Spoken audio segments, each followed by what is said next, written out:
गौतम बुद्ध ने कहा कि कोई आत्मा या परमात्मा नहीं है, ये पंच तत्व ही जिनको आप भगवान मानते हो, ये पंच तत्व ही सृष्टि के वाहक है, ये पंच तत्व इस सृष्टि का निर्माण करते हैं। वैसे भूमि, जैसे गगन, वैसे वायु, ऐसे अग्नि और वैसे नीर। भय गया वह ऐ न, भगवान पांच ही तत्वों से बना, पांच ही तत्व में विलीन हो गया, ना कहीं से आया ना कहीं गया।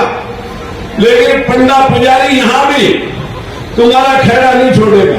वो कहेगा ना ना ये तो शरीर मरा है, आत्मा अजर अमर है, जैसे कर्म करोगे आत्मा ने वैसे भुगतान करेगी।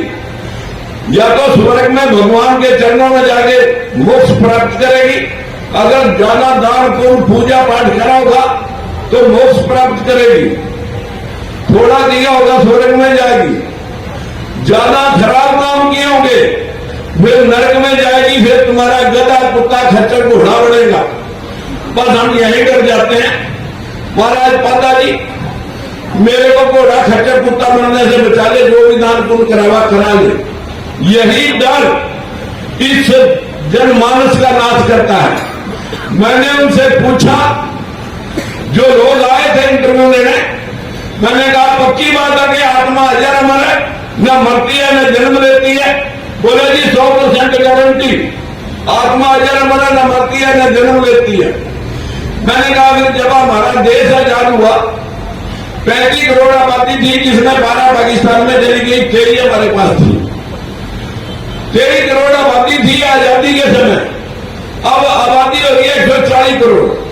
मैंने कहा फिर 117 करोड़ आत्माएं कहां से आई? जो तुम कहते हो हर आदमी में एक आत्मा है, ये आत्माएं 117 करोड़ कहां से पैदा हुई?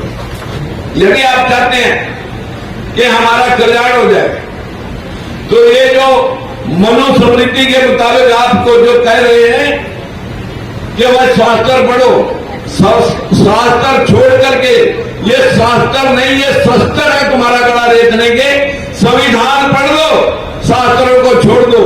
जिन शास्त्रों में तुम्हें स्वर्ग और नरक के सपने दिखाए जाते हैं, ये तरक्की के रास्ते दिखाए जाते हैं।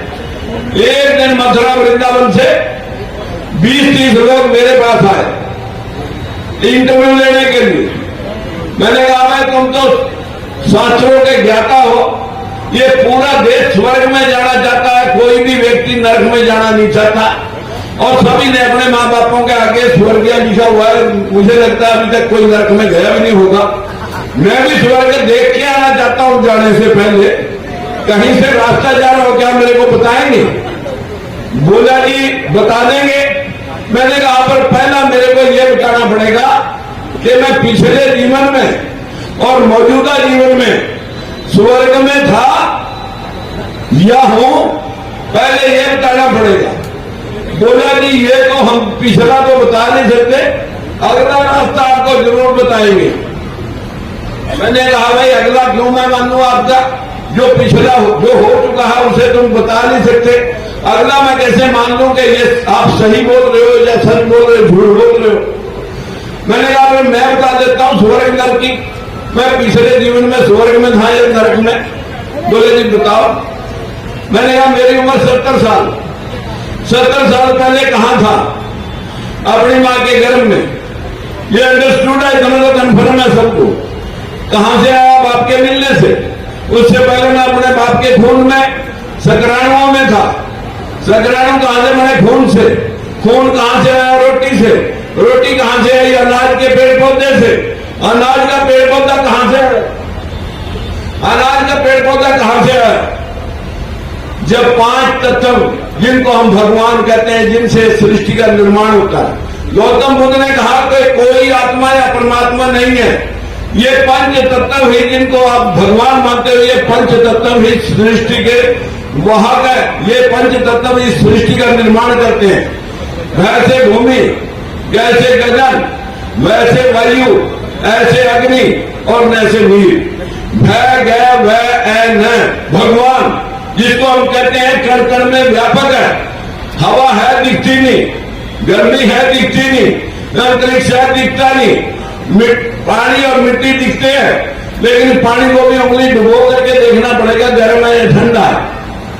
साथियों ये पंचतत्व मैंने कहा मैं उस पेड़ पौधे से पहले इन पंचों तत्वों में था, मिट्टी में, पानी में, अग्नि में, वायु में, ब्रह्मांड में।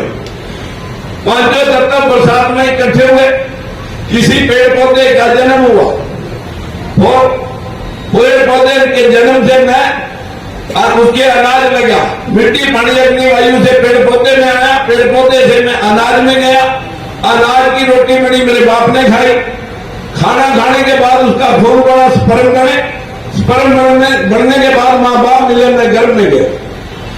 अब वो पैदा होके 70 साल का हो गया, 70 साल का हो गया।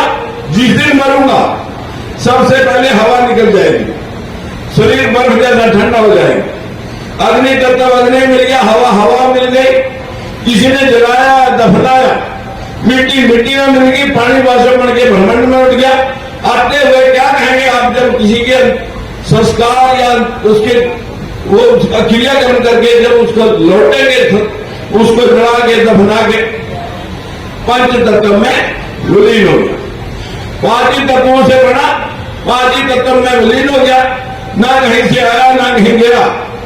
लेकिन पंडा पुजारी यहां भी तुम्हारा खैरा नहीं छोड़ेगा, वो कहेगा ना ना ये तो शरीर मरा है, आत्मा अजर अमर है, जैसे कर्म करोगे आत्मा ने वैसे भुगतान करेगी। या तो स्वर्ग में भगवान के चरणों में जाके मोक्ष प्राप्त करेगी, अगर ज्यादा दान पुण्य पूजा पाठ करा होगा तो मोक्ष प्राप्त करेगी, थोड़ा दिया होगा स्वर्ग में जाएगी, ज्यादा खराब काम किए होंगे फिर नरक में जाएगी, फिर तुम्हारा गधा कुत्ता खच्चर घोड़ा बढ़ेगा। बस हम यही कर जाते हैं, महाराज पादा जी मेरे को घोड़ा खच्चर कुत्ता बनने से बचा ले, जो भी दान पुण्य करावा करा ले। यही डर इस जनमानस का नाश करता है।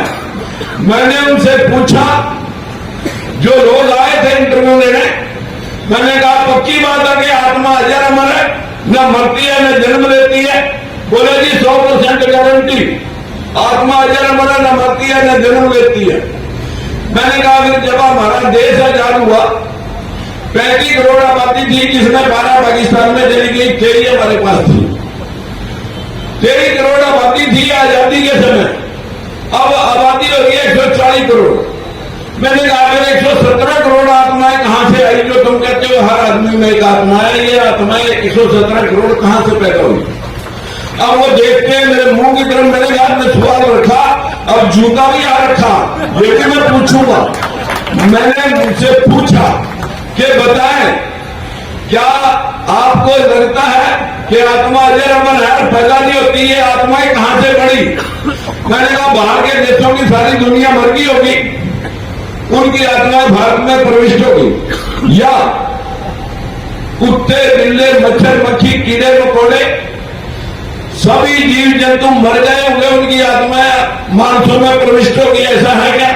बोले ना ऐसा भी नहीं है। मैंने कहा फिर आत्माएं कहां से आई? वह एक दूसरे के मुंह की तरफ देखे। मैंने कहा मैं बताता हूं अगर तुम्हें नहीं पता। मैं कहा मेरे मां बाप थे 2, हम हो गए 6 बहन भाई, माँ बाप 2 थे, हम 6 हो गए। आगे हमारे बच्चे मिला करके लेडीज मिला करके हो गए 36 और 5-4 पीढ़ियों में हो जाएंगे सैकड़ों। ऐसे ही मानसों के मानस, जानवरों के जानवर, पशुओं के पशु, कुत्ते बिल्लियां के कुत्ते बिल्लियां, भैंस बकरी की भैंस बकरी, कीड़े मकोड़े कीड़े मकोड़े, नर मादा के मिलने से या बैक्टीरिया से, जब ये पृथ्वी सूर्य टूट के अलग हुई थी तो बैक्टीरिया से जब पानी सड़ा, इसी ग्राउंड में पानी भर के खड़ा कर दो, बीज डालने की लोड़ नहीं, 1 साल खड़ा रहने तो मछलियां, कोबरू, सांप, मेंढक, दुनिया भर के जीव जंतु इसमें पैदा हो जाएंगे। बीज डालने की जरूरत नहीं है, जो बैक्टीरिया बनेगा, जो पानी सड़ेगा बैक्टीरिया बनेगा।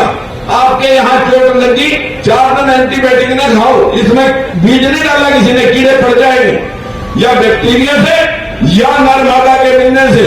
ये सृष्टि यहीं पैदा होगी और यहीं खत्म होगी, लेकिन स्वर्ग नरक के नाम पर पूरी दुनिया लूट ली इन पाखंडियों ने। मेरी आपसे विनती है स्वर्ग क्या है? आपके घर में दाल रोटी का जुगाड़ ठीक है, बच्चे कहने मेरा समाज में इज्जत है, मुकदमे बीमारी से घर दूर है, नींद बड़ी आती है, अमीर है गरीब है, आपका घर स्वर्ग है।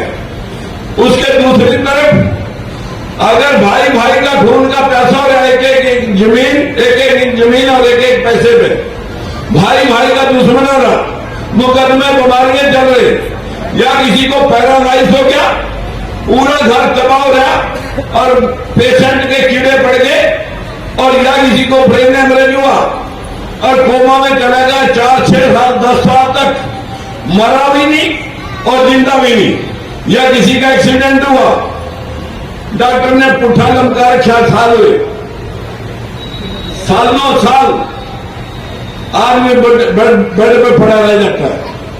मित्रों, इसी जीवन में आपके कर्मों का भुगतान यही होता है। यो जो आपको कंसेप्ट दिया गया कि आप सारा जो भी कमाओ, दान पुण्य करो, पूजा पाठ करो, यो जीवन तो आपका खराब जरूर होगा, लेकिन अगला जीवन स्वर्ग में हो जाएगा। रेजे आपके पास कोई ऐसी कला और विधि है, दान पुण्य करने से अगर कोई भला होना है तो फिर यही करके दिखाओ, अगला जीवन किसी ने देखा नहीं और ये जीवन तुम ठीक कर सकते नहीं। साथियों, आपका जीवन, इन बैकवर्डों का जीवन बाबा साहब ने, महात्मा ज्योतिबा फूले, माता सावित्रीबाई फूले ने 150 वर्ष पहले आज ही के दिन 1873 में सत्याशोधक समाज की स्थापना की थी कि सत्य को साधो, सत्य की शोध करो कि क्या सूर्य को निकला जा सकता है, जो 13 लाख किलोमीटर की जिसकी पृथ्वी है, पृथ्वी से 109 गुना बड़ा है। अगर मुंह खुला होगा अनुमान का तो 13 लाख किलोमीटर का मुंह खुला होगा, और पृथ्वी से 109 गुना मुंह खोलना पड़ा होगा, तब सूर्य अंदर गया होगा। तो फिर पुण्य लाने की क्या लोड़ थी? 31 किलोमीटर तो सारा रामेश्वरम, जब सारी पृथ्वी 109 पृथ्वी अंदर आ सका तो हनुमान को पुण्य लगाने की क्या लोड़ पड़ी थी? मित्रों, इस देश के अंदर आदमी की गर्दन पे हाथी की गर्दन लग सकती है, यहां पर धरती में से बच्चे निकल सकते हैं, इस देश के अंदर कुशा से बच्चे बन सकते हैं, मैल से बच्चे बन सकते हैं, कान में बच्चे पैदा हो सकते हैं, मुंह से ब्राह्मण पैदा हो सकता है, भुजाओं से क्षत्रिय, नाभि से वैश्य और पैरों से तू पैदा हो सकते हैं। साथियों, कहां कहां कर ठहर जाए, आप पैरों से पैदा हुए इसलिए पैरों में उड़ते फिर रहे हैं। अरे कभी सिर के ताज अशोक सम्राट चंद्रगुप्त मौर्य की संतान, लेकिन पैरों में उड़ते फिर रहे हैं। मेरी आप सबों से हाथ जोड़ के विनती है, उस इतिहास को मिटाने के लिए ये मनुवादी व्यवस्था, उस इतिहास को मिटाने के लिए मनुवादी व्यवस्था जो 2500 साल पहले गौतम बुद्ध ने इस दुनिया को संदेश दिया था, पूरा एशिया द्वीप जिसमें 16 राजा थे, सभी बौद्धिस्ट हो गए, जिनको जोड़ करके धनानंद को परास्त करके चंद्रगुप्त मौर्य ने अखंड भारत का निर्माण किया, बिंदुसार ने विस्तार दिया, अशोक सम्राट ने उसे पूरे एशिया द्वीप के, जिसके आज 24 मुल्क हैं, पूरे एशिया द्वीप में फैला दिया और 83,000 स्तूप बनाए। ये राजा अशोक सम्राट कलिंगा युद्ध में ज्यादा रक्तपात को देख करके हर जगह परिवर्तन होता है, युद्ध न करने का संकल्प लेता है और बौद्ध धर्म के प्रचार प्रसार में लग जाता है। साथियों, उसके बाद जो 7 राजा और हुए उस वंश के, सुकृतिशाली, सुखदेव वर्मन, हर्षवर्धन, ये जो आखिरी राजा बृहद्रथ मौर्य, उसके दरबार में एक पुष्यमित्र शुंग, जिसकी हिस्ट्री आपके मोबाइल पर पड़ी है, पढ़े, मौर्य साम्राज्य को खत्म करके कि मैं इन 10 दुष्ट राजाओं का खात्मा करने के अवतार लिया हूं, मैं यहां अवतार लिया हूं, और अपनी लड़की की शादी बृहद्रथ मौर्य के साथ करके सेनापति का पद लेता है, सेनाएं अपनी भर लेता है और राजा का कत्ल कर देता है। डर लगता है कि यहां मौर्य मेरा कत्ल न कर दें। वहां से राजधानी अयोध्या 184 ईसा पूर्व बसाता है। 2200 साल पहले अयोध्या बसी। किस वंश ने अयोध्या पर राज किया? सब्बसाई पुष्यमित्र शुंग वंश ने, उसके 6-7 राजा, उसके बाद पाल वंश, उसके बाद कनिष्क वंश, गुप्त वंश, सातवाहन वंश और उसके पश्चात मुगल वंश। किस वंश ने इस देश पर राज किया उसका इतिहास आपकी हिस्ट्री में है। लेकिन ना आप हिस्ट्री पढ़ना चाहते हो, ना आप अशोक सम्राट गौतम बुद्ध और चंद्रगुप्त मौर्य को पढ़ना चाहते हो। उस वंश को सर्वनाश करके यहां पर उसने कहा मैं भगवान राम विष्णु का अवतार, इन दुष्टों को खत्म करने के लिए अवतरित हूं। कहां अवतरित है? श्रृंगी ऋषि की खीर खाने से 3 रानियां दशरथ की गर्भवती होती हैं। श्रृंगी ऋषि की खीर खाने से रानियां गर्भवती हुई। ये श्रृंगी ऋषि कौन था? ये वही पुष्यमित्र शुंग है जो कह रहा है कि श्रृंगी ऋषि भिंडरक का बेटा है। ये भिंडरक कौन है? जब आप मत्स्य पुराण पढ़ोगे, क्योंकि कई पुराण है, मत्स्य पुराण, बड़ा पुराण, गरुड़ पुराण, दुष्य पुराण, बहुत पुराण है, लेकिन जब मत्स्य पुराण पढ़ोगे उसमें आपको मिल जाएगा लिखा हुआ कि मछली के पेट से भिंडरक ऋषि पैदा होया। अरे मछली अंडे देती है पानी में वो भगवान पैदा कैसे हुआ? मछली अंडा देने जमीन पे आई तो मछली जिंदा कैसे रही? लेकिन पैदा कर दिया भिंडरक ऋषि। वो दिनों दिन पूजा में बैठ गया और पूजा जब कर रहा था मित्र, तो उसके कुटिया के सामने एक हिरनी चढ़ रही थी। वह उसे बड़ी सुंदर लगी, उसके साथ उसने सहवास किया।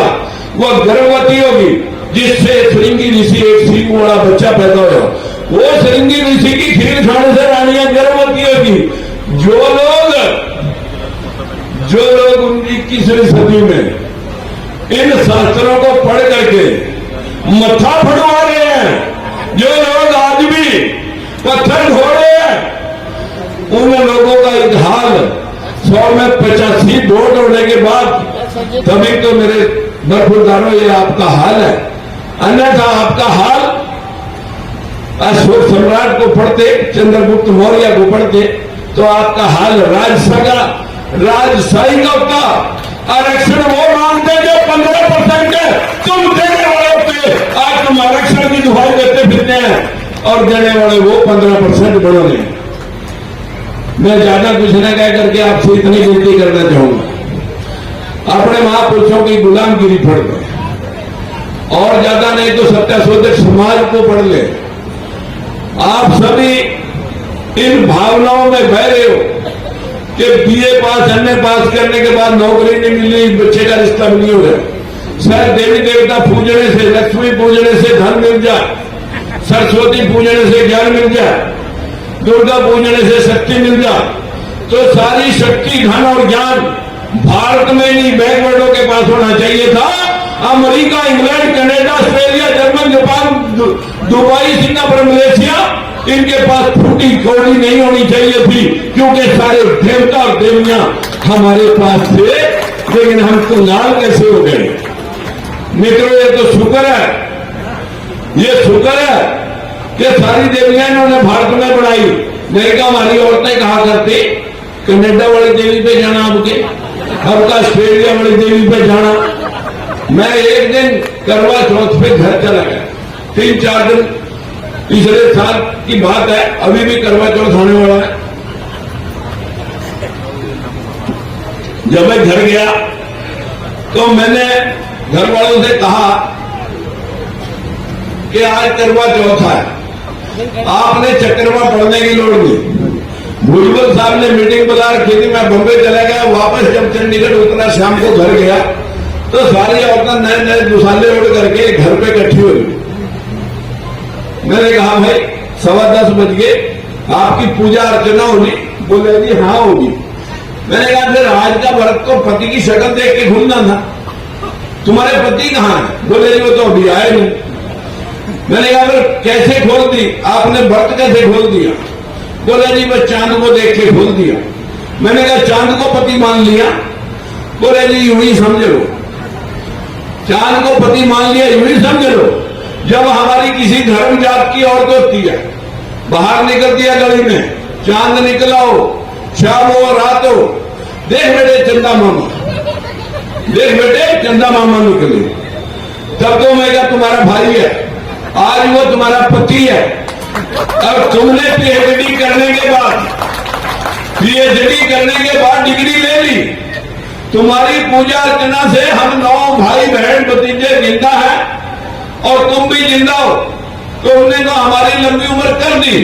जिनकी पत्नियां मर गई, तलाक हो गया, छोड़ के चली गई, वो तो 1-2 साल में सारे मर जाएंगे, उनका क्या करेंगे? तुम्हारे लंबी उम्र करने से हमारी लंबी उम्र होगी। पूरा नारी जाति के ऊपर शिकंजा मनोवादी व्यवस्था का खींचा हुआ है। हमारी नारी कितनी भी मनोरंजन पढ़ नहीं जाए, लेकिन उसके दिमाग से भूत नहीं उतरता अंधविश्वास का। और सारी जो पूरी साइंटिफिकली जो इनका करिश्मा है, अपने बच्चों को कायर बनाने में हमारी नारी जाति का अहम रोल है। दुर्गा पूज ले, सरस्वती पूज ले, भगवान आ जाए, विष्णु आ जाएगा, फलाना आ जाएगा। मेरी बहनों से विनती है, वैसे मैं कल परसों नजफगढ़ में गया था, वहां मुझे कुछ जागरूक महिलाएं मिली थी, उनका धन्यवाद करता हूं और वो आए भी हैं। लेकिन अभी आपको राजकुमार सैनी, स्वामी प्रसाद मौर्य और हमारे भाई भीमराव यशवंतराव की तरह और सुमित रतन भंते की तरह हमें बहुत काम करने की जरूरत है। हमें लोगों को अवेयर करना पड़ेगा। जब तक जागरूकता नहीं तो राज नहीं, और राज नहीं तो समस्याओं का हल नहीं। जो लोग आप अपने घुटने के साथ करके बच्चे पैदा करते हैं, नाम रख नहीं सकते। अमेरिका में किसी पत्रकार ने पूछा किसी पंडित पुरोहित को कि तुमने इतनी पाबंदियां लगा रखी, तुम्हारे खिलाफ देश में विद्रोह नहीं आया? बोले कौन करेगा विद्रोह? जो लोग अपने बच्चे पैदा करते हैं, नाम नहीं रख सकते, लड़के लड़कियों को अपने आप रिश्ते तलाशते हैं, शादी करके फिर नहीं कर सकते, जो लोग अपने पैसे कमा का मकान बनाते हैं, घर में घुस नहीं सकते, और तो और मुर्दे की अर्थी भी उठा के नहीं डाल सकते, जो लोग अपनी जिंदगी के फैसले ले